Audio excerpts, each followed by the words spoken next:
There are some relationships that we don't just remember, we actually mythologize them. We turn them into symbols, we smooth over the edges, and we tell ourselves this cleaner version of the story than what was actually probably happening. John F. Kennedy Jr. and Carolyn Bessette Kennedy are one of those couples, and I think part of why they stay with people, and certainly why they stay with me, isn't just because of how they looked or even how they died, but it's because something in their relationship feels unresolved to us.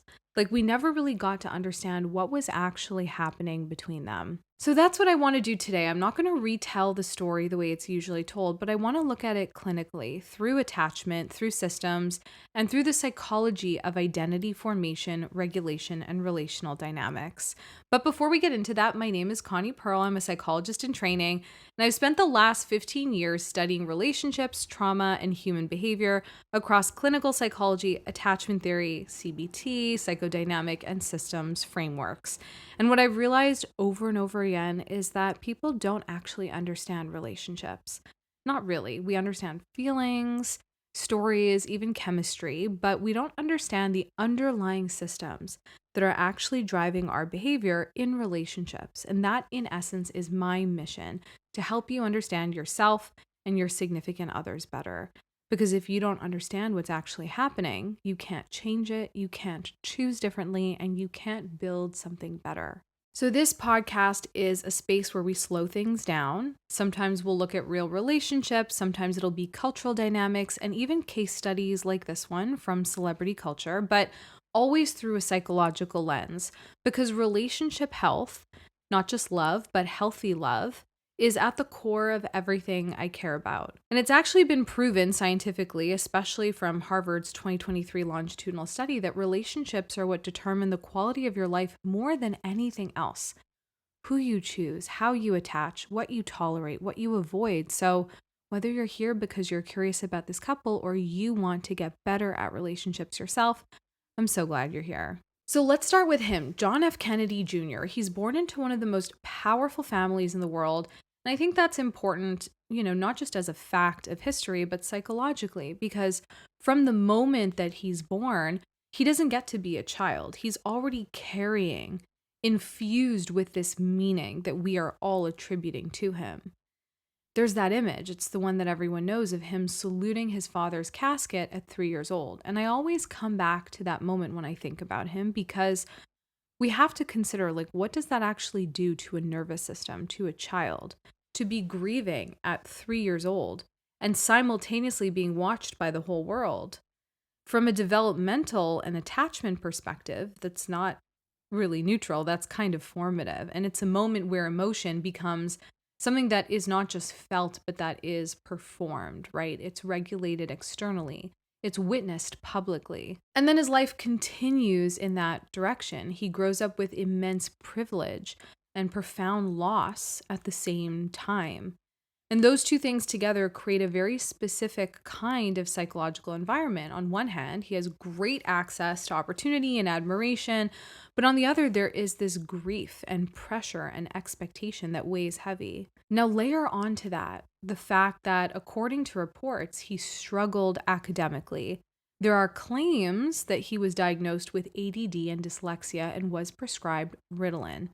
And as we know, he failed the bar exam multiple times. Now, the academic failure is not really the most interesting part to me. Academia has failed so many of our most talented, smartest people, so that's not something we really need to zero in on so much, but rather, like a psychologist would, we together are looking for clues, and his failure is a clue that leads us to something important.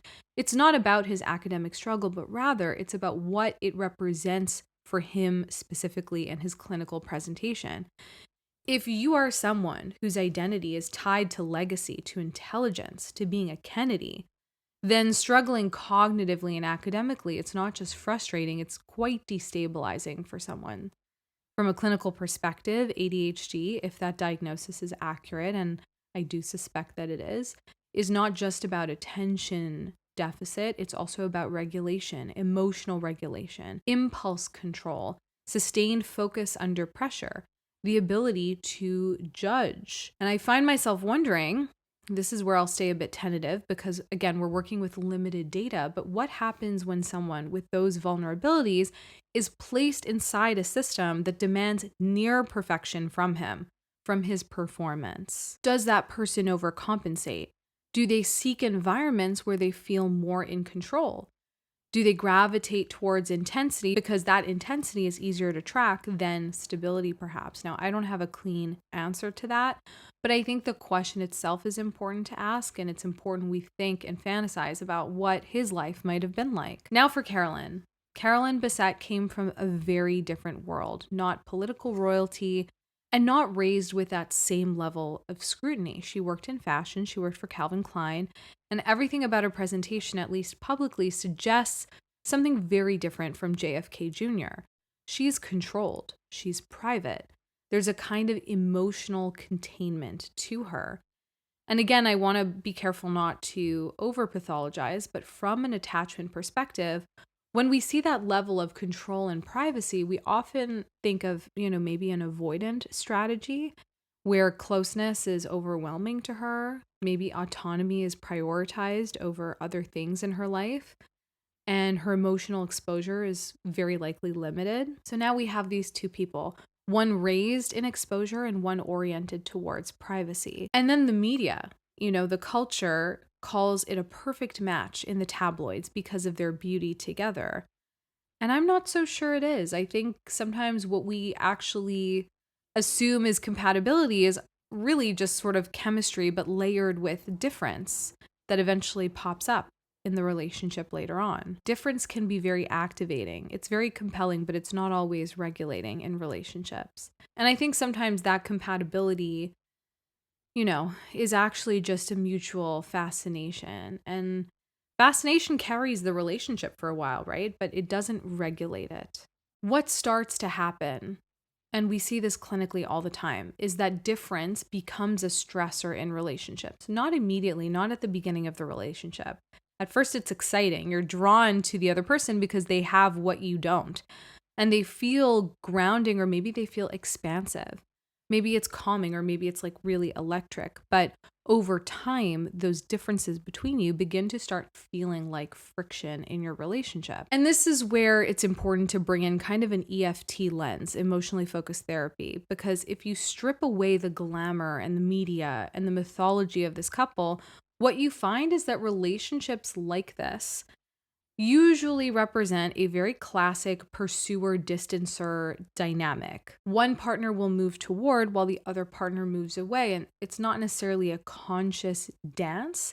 It's not malicious. It's just something that is kind of regulatory to the couple in some way. The pursuer is trying to close the distance, and the distancer is trying to manage the overwhelm happening. And the more one moves one way, the more the other reacts. So if we imagine, again, tentatively imagining JFK Jr. as someone who is more externally oriented, more socially embedded, more comfortable being seen, and then Carolyn as someone who's more internally regulated, she's more private and controlled, we can start to see how that dynamic between them might emerge. He reaches for her and she pulls back, and he experiences it as distance, and she experiences it as his reaching is like a pressure that is too much for her. And now we're in the loop of what we have kind of seen play out in the tabloids for this couple. What's important clinically is that both people feel like they are responding appropriately. He's thinking, I'm trying to connect. And she's thinking, I need to breathe, I need space, I need autonomy. Neither one is necessarily wrong, but the system that they're in together is now dysregulating. And that's why they began having so many problems. Now, Sue Johnson talks about this in EFT therapy, that conflict is not really about the content. It's about the attachment panic that's happening. And that's something that we miss culturally when we talk about this couple. We look at relationships like this and we focus on did they fight? Were they happy? Were they compatible? But clinically, the more relevant question we should ask is, how did they regulate each other? What was the dance that they did? What was their pattern and where was it going wrong? Love, in a sustainable sense, is not just about attraction. It's about whether those two nervous systems can find some kind of rhythm together. And I'm not so sure theirs were or that theirs could. And we have to add something else to the system because this relationship was not dyadic. It was not just two people, it was two people inside of a system, a very loud and very intrusive system. The media, public perception, and cultural projection. And I don't think we can accurately understand how destabilizing that was for their relationship and probably for Carolyn.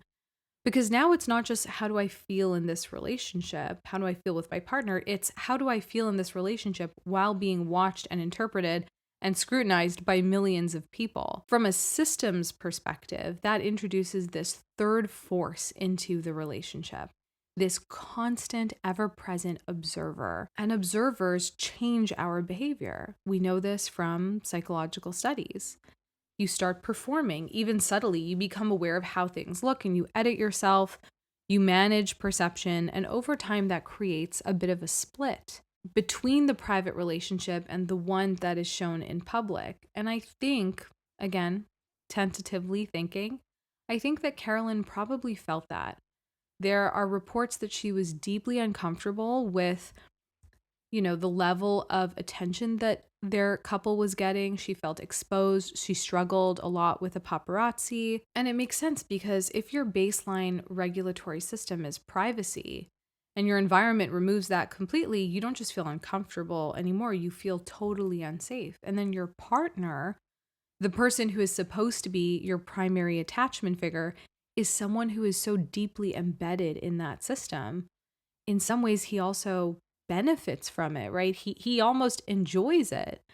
That's really complicated because now it's not just you versus the world. It's like you, your partner, and the world, and you're not really all on the same side of it. Now, there's something that I really keep coming back to when I think about JFK in particular, and it's almost psychodynamic in nature. JFK was not just a person.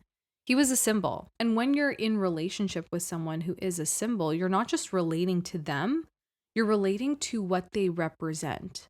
History, legacy, expectation, fantasy. And I think that kind of creates a distortion in the relationship because you can't fully see the person in front of you. You're relating to the image. You're trying to live up to it, and it's exhausting on both sides. It's exhausting. He has to be the Kennedy, and she has to be the woman who fits beside that. And I do find myself wondering how much space was there for either of them to actually be themselves in the relationship, to be a little messy, to be insecure, to not really know what they're doing and to figure it out, because that's what real relationships require. And where that space doesn't exist, people start to fracture internally. You split. You split into a version of yourself that's presented and the version that's struggling. If those two versions get too far apart, something usually gives. I also want to briefly come back to the ADHD piece of all this because I think it's easy to dismiss as a side detail, but clinically, it's really not.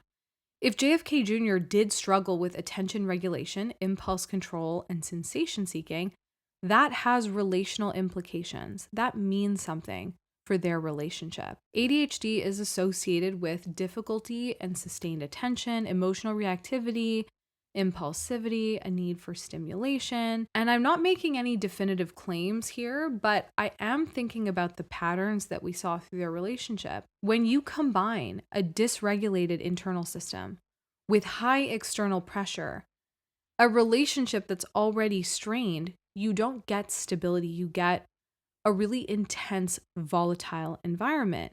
And even something like piloting a plane, which requires sustained attention, regulation, and precision, takes on a different meaning in the context of an ADHD diagnosis. Now, I'm not saying the ADHD caused anything, but I am saying these factors do not exist in isolation. They all interact as part of a system. There's another tension to bring up here that's worth naming because it shows up in a lot of relationships. There's a difference between desire and sustainability in love. Desire often thrives in mystery and indifference. And for Carolyn, in many ways, she embodied that. She was very hard to read. She was hard to access. She was very contained, at least from the outside looking in. Those are the qualities that create desire, but they're not always the same qualities that create safety in a relationship. Without safety in a relationship, you can't build something stable. And this is where people often get confused in their love life. They think if it feels intense, it must be right. It must be love if it's this magnetic. But intensity and regulation in a relationship are not the same thing. And chemistry is not the same thing as compatibility. Sometimes what draws you to someone is the very thing that will make the relationship difficult to sustain. So what do we do with all of this information? Because it's easy for us to sit there and think, oh, well, they're a super famous couple. It's a different world for them, but it's really not. We see these relational dynamics everywhere. The pursuer who feels like they're always reaching forward, the distancer who feels like they're being asked for more than they can give. There's one person trying to live up to some kind of identity, maybe a familial legacy, instead of actually being completely genuine in themselves.